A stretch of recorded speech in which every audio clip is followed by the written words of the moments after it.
CityChlore est un projet européen réunissant 9 partenaires, autorités administratives, municipalités, organismes de recherche et d'expertise en France, Belgique, Allemagne et Pays-Bas. L'objectif est de développer une approche intégrée, spécifique au milieu urbain, de la gestion des sites pollués par les solvants chlorés.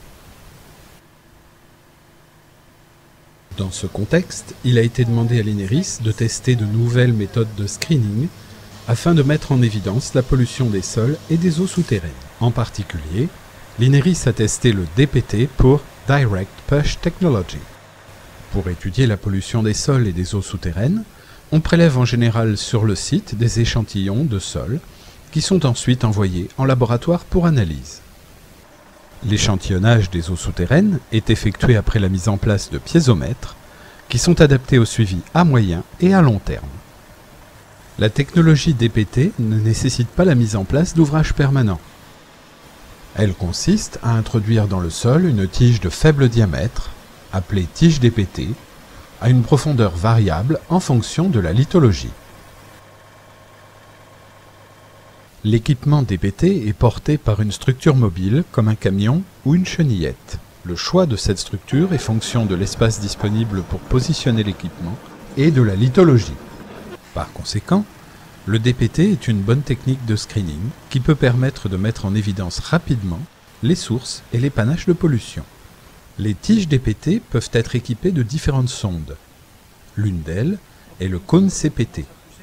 Il permet d'obtenir des informations lithologiques détaillées basées sur la résistance du sol à la pénétration du cône et sur les frottements du cône avec le sol. Une autre sonde possible est la sonde à interface membranaire ou sonde MIP. Celle-ci provoque une désorption des composés volatiles contenus dans le sol et les eaux souterraines et les conduit jusqu'à des détecteurs spécifiques à différentes familles de contaminants qui permettront d'évaluer leur concentration totale.